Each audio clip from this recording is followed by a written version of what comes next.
Hello दोस्तों, स्वागत है आप सबका मेरे YouTube channel Sachin education hub पर। दोस्तों, आज हम करने वाले हैं एक important question, that is financial accounting versus management accounting के बीच का डिफरेंस और कॉस्ट अकाउंटिंग और मैनेजमेंट अकाउंटिंग के बीच का डिफरेंस। ये दोनों क्वेश्चन एग्जाम्स के अंदर बहुत ज़्यादा इंपॉर्टेंट है। तो क्या क्या इनके बीच में डिफरेंसेस हैं, क्या क्या इनका मीनिंग आ जाता है, क्या क्या इनके एक्स्ट्रा और पॉइंट्स हैं जो आपको अभी तक नहीं पता। तो दोस्तों करते हैं स्टार्ट। सबसे पहले अब आपके सामने है फाइनेंशियल अकाउंटिंग और मैनेजमेंट अकाउंटिंग का डिफरेंस। उससे पहले दोस्तों, अगर आपको कोई नोट्स चाहिए किसी भी कॉमर्स सब्जेक्ट से रिलेटेड, तो आप मेरे टेलीग्राम चैनल को ज्वाइन कर सकते हैं। उसका लिंक आपको डिस्क्रिप्शन में दे दिया गया है। सबसे पहले अब आपके सामने डेफिनेशन के बेस पर डिफरेंस आ रहा है, जिसका मतलब क्या है कि financial accounting is a process of preparing financial statement that company use to show their financial performance to people outside the company.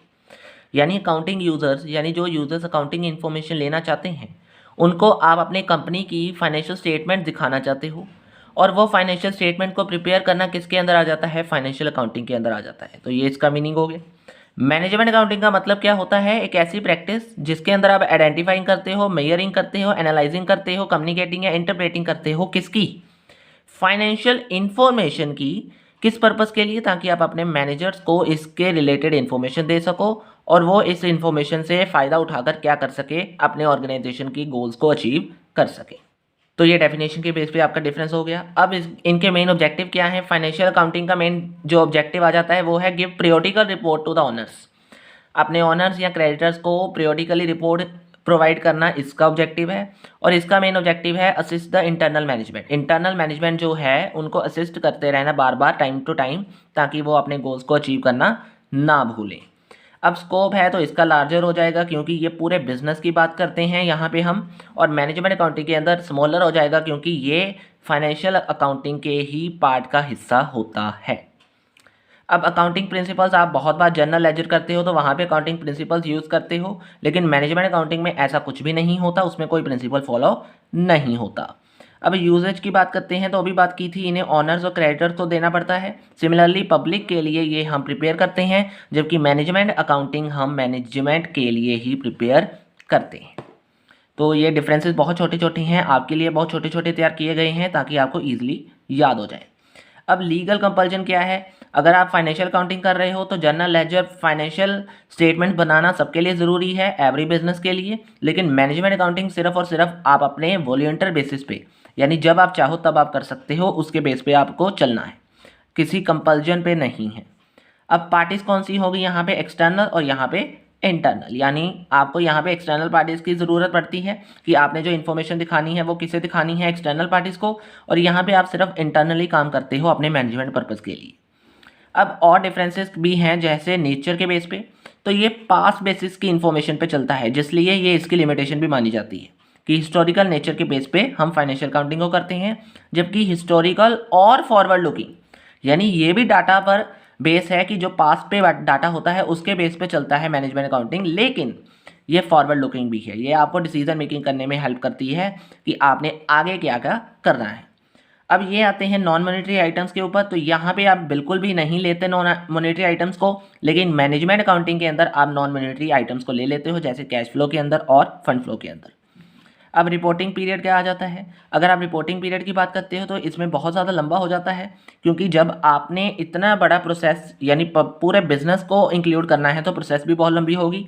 और यहाँ पे आप सिर्फ तब करोगे जब आपको रिक्वायर्ड होगी। तो reporting when ever required, reporting for a long period. तो ये पहला डिफरेंस आपके सामने हो गया डन दोस्तों, कि फाइनेंशियल अकाउंटिंग और मैनेजमेंट अकाउंटिंग के बीच में डिफरेंस क्या था।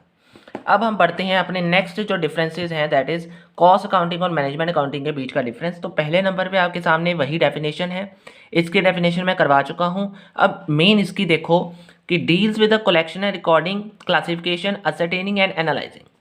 कलेक्शन करना, रिकॉर्डिंग करना, क्लासिफिकेशन यानी पोस्टिंग करना, एसरटेनिंग यानी अंदाजा लगाना, एनालिसिस करना, जांच पड़ताल। किन चीज़ों की, information related to cost production, यानी प्रोडक्ट कॉस्ट ऑफ प्रोडक्शन के रिलेटेड जितनी भी इंफॉर्मेशन है उसकी असरटेनिंग, एनालाइजिंग, क्लासिफिकेशन, रिकॉर्डिंग करना किसका काम होता है, कॉस्ट अकाउंटिंग का। और यही इसका मीनिंग आ जाता है। मैनेजमेंट अकाउंटिंग का आपको ऑलरेडी बता दिया गया है। ऑब्जेक्टिव क्या होगा इसका, अब ये कॉस्ट अकाउंटिंग है तो कॉस्ट के रिलेटेड ही होगा, और मैनेजमेंट अकाउंटिंग वही बात, to assist the management in decision making. अब कॉस्ट अकाउंटिंग नैरो है और मैनेजमेंट अकाउंटिंग यहाँ पे बड़ा हो गया। क्यों? क्योंकि कॉस्ट अकाउंटिंग जो होता है वो मैनेजमेंट अकाउंटिंग का ही पार्ट होता है। कॉस्ट जितनी भी आप करते हो वो किसके कौन चेक करता है? मैनेजमेंट करता है। So management accounting cost accounting का बड़ा पार्ट माना जाता है।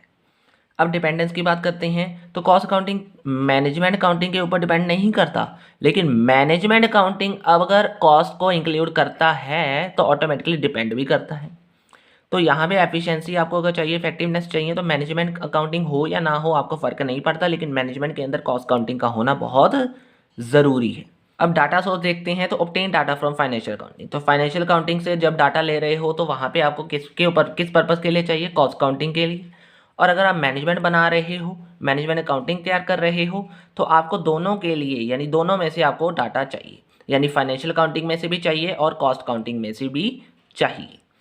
अब बात आ जाती है परफॉर्म्ड बाय, कौन परफॉर्म करता है? तो ये क्वालिफाइड कॉस्ट अकाउंटेंट लगाया जाता है जो आपकी कॉस्ट अकाउंटिंग करता है, और यहाँ पे perform by qualified management accounting, management accountant तैयार किया जाता है, यानी मैनेजमेंट अकाउंटेंट होता है वो मैनेजमेंट अकाउंटिंग करता है। अब प्रिंसिपल फॉलोड, अब कुछ प्रिंसिपल्स होते हैं कॉस्ट अकाउंटिंग के अंदर जिसे आप फॉलो करते हो, लेकिन यहाँ पे हमने पीछे भी पढ़ा था कि यहाँ पे कोई प्रिंसिपल फॉलो नहीं होता, दैट इज मैनेजमेंट अकाउंटिंग के अंदर। बात आती है डबल एंट्री सिस्टम। तो डबल एंट्री सिस्टम आप यहाँ पे अप्लाई कर लेते हो, जैसे यूनिट कॉस्ट हो गया, कॉन्ट्रैक्ट कॉस्ट हो गया, वहाँ पे कहीं ना कहीं इंटर प्रोसेस प्रॉफिट हो गया, तो कहीं ना कहीं आप डबल एंट्री सिस्टम अपना रहे हो। लेकिन मैनेजमेंट अकाउंटिंग के अंदर ऐसा नहीं है, वहाँ पे डबल एंट्री सिस्टम नहीं चलता। अब बात आती है टूल्स यूज्ड की। तो कौन कौन से टूल्स आप यूज़ करते हो? अभी मैंने बताया स्टैंडर्ड कॉस्टिंग हो गया, बजट कॉस्टिंग हो गया, मार्जिनल कॉस्टिंग हो गया। ये आप टूल्स कहाँ पे यूज़ करते हो? कॉस्ट अकाउंटिंग के अंदर। और अगर बात करते हो आप इस मैनेजमेंट अकाउंटिंग की, तो यहाँ पे आप पढ़ोगे रेशियो एनालिसिस के बारे में, कैश फ्लो के बारे में, फंड फ्लो के बारे में, मार्जिनल कॉस्टिंग के बारे में। तो दोस्तों ये हो गया अब आपके सामने कॉस्ट अकाउंटिंग और मैनेजमेंट अकाउंटिंग के बीच का डिफरेंस, और फाइनेंशियल अकाउंटिंग और मैनेजमेंट अकाउंटिंग के बीच का डिफरेंस नहीं क्लियर हो रहा तो आप मेरे टेलीग्राम चैनल से भी ले सकते हो इन चीज़ों के नोट्स को।